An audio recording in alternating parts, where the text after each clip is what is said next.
नमस्कार दोस्तों, स्वागत है आपका हमारे यूट्यूब चैनल एन के क्लासेज लाइफ ऑफ उत्तराखंड में। दोस्तों, पिछली वीडियो में हम हिंदी वर्णमाला पढ़ रहे थे।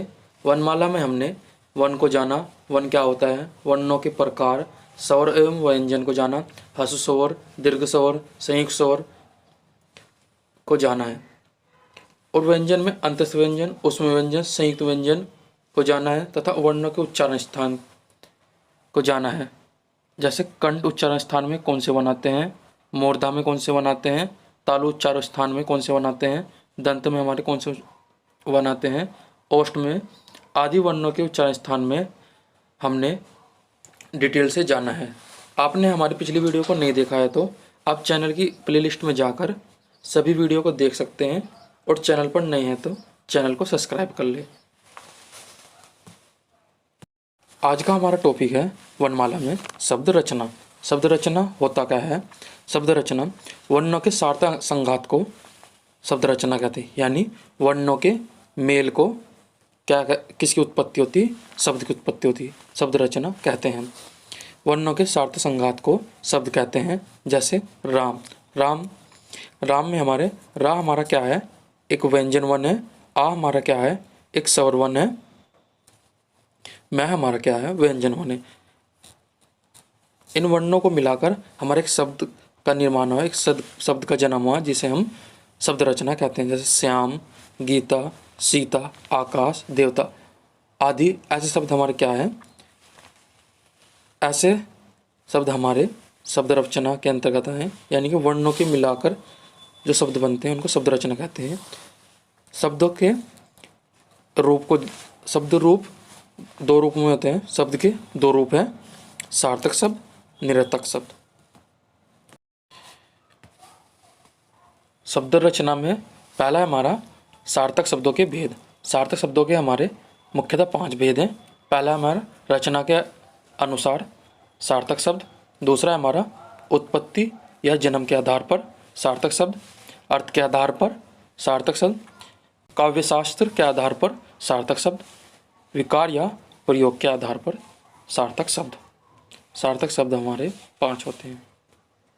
सार्थक शब्दों के भेद को आज हम एक एक शब्द को डिटेल से जानेंगे। जैसे रचना के अनुसार, उत्पत्ति जन्म के आधार पर, अर्थ के आधार पर, काव्यशास्त्र के आधार पर, विकार या प्रयोग के आधार पर सार्थक शब्द क्या होते हैं। सार्थक शब्द में पहला हमारा रचना के आधार पर सार्थक शब्द। रचना के आधार पर सार्थक शब्द हमारे कौन से होते हैं? इसके आधार पर कुल 3 भेद होते हैं। रचना के आधार पर कुल 3 भेद होते हैं। पहला हमारा रूढ़ शब्द, दूसरा हमारा योग रूढ़ शब्द, तीसरा हमारा यौगिक शब्द। रूढ़ शब्द हमारे कौन से होते हैं? जिन शब्दों का विभाजन नहीं हो सकता, जिन शब्दों को तोड़ा नहीं जा सकता, उन शब्दों को हम क्या कहते हैं? रूढ़ शब्द। जैसे हमारा घर, आंगन, पुस्तक, कार, कलम, बस, ये शब्द, ऐसे शब्द हमारे कौन शब्द होते हैं? रूढ़ शब्द होते हैं। योग रूढ़ शब्द, योग रूढ़ शब्द हमारे कौन से होते हैं? जब 2 रूढ़ शब्द मिलकर कोई तीसरा अर्थ देते हैं, जब 2 रूढ़ शब्द मिलकर कोई तीसरा अर्थ देते हैं, उन शब्दों को हम योग रूढ़ शब्द कहते हैं। इसका मुख्य उदाहरण है पर्यायवाची शब्द। पर्यायवाची शब्द हमारे सभी पर्यायवाची शब्द हमारे योग रूढ़ शब्द के अंतर्गत आते हैं। जैसे गजानन, दशानन, लंबोदर, पंकज, चतुर्भुज, ये पर्यायवाची शब्द हमारे योग रूढ़ के अंतर्गत आते हैं। यौगिक शब्द हमारे कौन से होते हैं? जब 2 रूढ़ शब्द मिलकर कोई तीसरा अर्थ नहीं देते, यानी उनका कोई अर्थ, जिस शब्द को बोला जाए उसका एक ही शब्द होता है, कोई अन्य अर्थ नहीं होता, उन शब्द को हम यौगिक शब्द कहते हैं। जैसे हमारे विद्यालय, घुड़सवार, रेलगाड़ी, ये शब्द हमारे यौगिक शब्द हैं। शब्द रचना में सार्थक शब्दों में हमारा दूसरा है उत्पत्ति के आधार पर शब्द। उत्पत्ति के आधार पर शब्दों के हमारे मुख्यतः 4 भेद हैं। पहला है हमारा तत्सम, तद्भव, देशज, विदेशज। तत्सम शब्द हमारे में होते हैं, वे शब्द संस्कृति के समान, तत् उसके सम माने समान, किसके समान? संस्कृत के समान। अर्थात हिंदी के जो शब्द संस्कृत से निकालकर हिंदी में भी संस्कृत के समान ही बने हैं या बोले जाते हैं या लिखे जाते हैं। ऐसे शब्दों को हम तत्सम शब्द कहते हैं। जैसे हमारा धन, नारी, सीमा, राष्ट्र, बालक, रवि, गौरव, ऐसे शब्द हमारे तत्सम शब्द होते हैं। तद्भव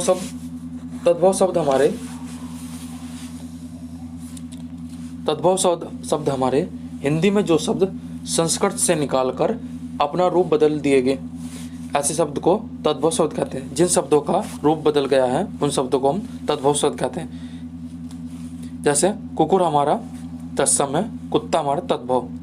कुकुर हमारा तत्सम शब्द है, कुत्ता हमारा तद्भव। मयूर हमारा तत्सम शब्द है, मोर हमारा तद्भव शब्द। ऐसे शब्द हमारे कौन शब्द होते हैं? तद्भव शब्द। जैसे सिर, पैर, नाक, कान, गाय, बैल, भैंस, ये शब्द हमारे तद्भव शब्द हैं। तीसरा हमारा देश शब्द। देश शब्द हमारे कौन से होते हैं? देश जमा जा यानी कि अर्थात गांव से जन्मे या पैदा होने वाले शब्द, अर्थात हिंदी के जो शब्द संस्कृत से निकालकर बदलते बदलते गांव की सीमा में सिमट गए हों, यानी गांव से जन्मे पैदा होने वाले शब्द गांव की सीमा में ही सिमट कर रह गए हों, वे देश से बाहर नहीं गए हों, उन शब्दों को हम देश शब्द कहते हैं, जो हमारे देश के शब्द हैं। जैसे मेहरारू, लोटा, डेबरी, मनाई, गैरू, ये शब्द हमारे देश शब्द हैं। विदेशी शब्द हमारे देश की बाहर की भाषाओं से आकर हिंदी में प्रयोग होने लगे।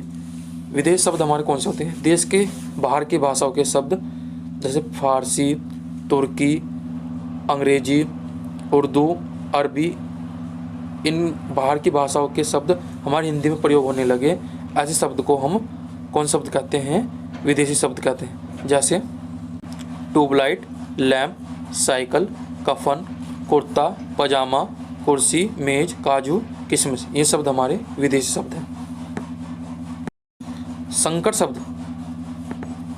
शब्द हमारे में होते हैं, जैसे जो हमारे देश के शब्द और विदेश के शब्द दोनों को आपस में मिला लिया गया है, ऐसे शब्दों को हम संकर शब्द कहते हैं। जैसे हमारा रेल शब्द है, हमारा वो विदेश का शब्द है, गाड़ी हमारे देश का शब्द है, तो दोनों को मिलाकर कौन शब्द बना? रेलगाड़ी, ये संकर शब्द है। किताब घर, गोताखोर, तहसीलदार, सिनेमाघर, लाठीचार्ज, रेल विभाग, फिल्म उत्सव हमारे शब्द हैं, संकर शब्द के अंतर्गत आते हैं। तीसरा है हमारा अर्थ के आधार पर शब्द। अर्थ के आधार पर मुख्यतः 4 शब्द हैं: पर्यायवाची, विलोम, समुच्चरित शब्द, अनेकार्थी। पर्यायवाची शब्द हमारे जैसे सूर्य का पर्यायवाची हमारा रवि, भानु, प्रभाकर, दिवाकर, भास्कर, ये शब्द हमारे क्या है? पर्यायवाची शब्द हैं जो अर्थ के आधार पर होते हैं। विलोम शब्द यानी कि विपरीत शब्द, यानी कि विपरीत अर्थ होता है जिनका, जैसे दिन का रात, अपना का पराया। समुच्चारित शब्द हमारे होते हैं जिनका उच्चारण एक जैसा हो, जैसे अंश।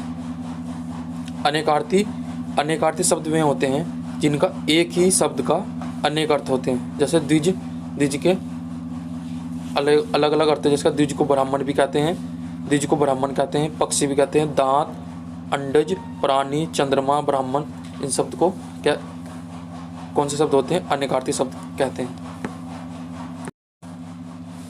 सार्थक शब्दों में चौथा है हमारा काव्य शास्त्रीय के आधार पर शब्द। काव्य शास्त्रीय के आधार पर शब्द के मुख्यतः 3 भेद हैं: शब्द के अभिधा रूप, लक्षणा रूप, शब्द का व्यंजना रूप। शब्द का अभिधा रूप कौन से होते हैं? जहाँ किसी शब्द का सीधा रूप प्रस्तुत किया जाता है। शब्द का अभिधा रूप वह होता है जहाँ किसी शब्द का सीधा रूप प्रस्तुत किया जाता है। जैसे राम कक्षा का अच्छा लड़का है, ये शब्द हमारे क्या है? शब्द का अभिधा रूप है। शब्द का लक्षणा रूप कौन से शब्द होते हैं?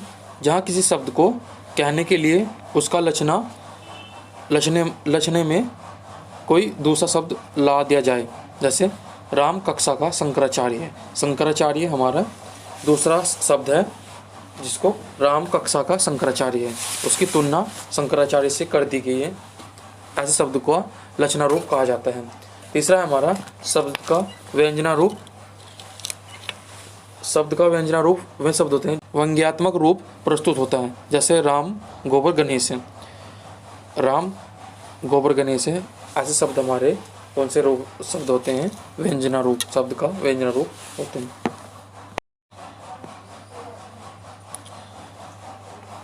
सार्थक शब्दों में पांचवा हमारा है प्रयोग या विकार के आधार पर शब्द। प्रयोग या विकार के आधार पर शब्द हमारे कौन से होते हैं? इसके मुख्यतः दो भेद होते हैं, विकारी या सविकारी शब्द, दूसरा है हमारे अविकारी शब्द। विकारी शब्द हमारे कौन से होते हैं?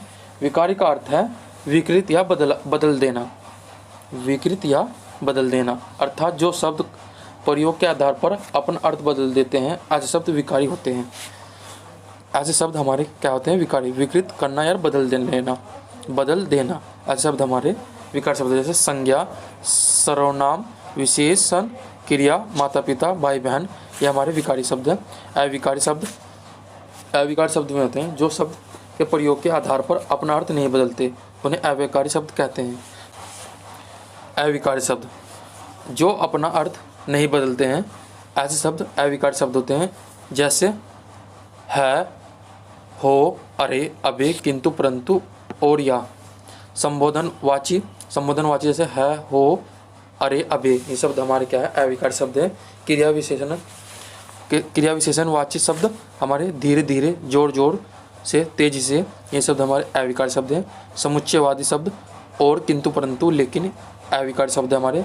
संबंधवाची शब्द हमारे तक, भार, अथवा, या अविकारी शब्द के अंतर्गत आते हैं। शब्द रचना में हमने शब्दों के रूप दो रूपों में देखा है, सार्थक और निरर्थक। सार्थक शब्द के हमने 5 भेद देखे हैं, रचना के आधार पर, उत्पत्ति के आधार पर, अर्थ के आधार पर, काव्यशास्त्र के आधार पर, विकार या प्रयोग के आधार पर। दूसरा है हमारा निरर्थक शब्द। निरर्थक शब्द कौन से शब्द होते हैं? जिनका कोई अर्थ नहीं होता, बिना अर्थ वाले शब्द को निरर्थक शब्द कहते हैं। जैसे राम, व्यायाम। राम का हमारा अर्थ है, यह हमारे सार्थक शब्द के अंतर्गत आता है। व्यायाम हमारा, इसका कोई अर्थ नहीं है, यह निरर्थक शब्द के अंतर्गत आता है। रोटी हमारा अर्थवाची शब्द है, यह हमारा सार्थक शब्द के अंतर्गत आता है। ओटी हमारा निरर्थक शब्द के अंतर्गत आता है। पानी, वानी, लड़की, वड़की, ये शब्द हमारे निरर्थक शब्द के अंतर्गत आते हैं। आज हमने शब्द रचना में सार्थक शब्द और निरर्थक शब्द को समझा है। आशा करता हूँ कि आपको ये सब समझ में आया होगा। मिलते हैं अब नेक्स्ट टॉपिक के साथ। नेक्स्ट टॉपिक है हमारा वाक्य रचना। तब तक के लिए धन्यवाद।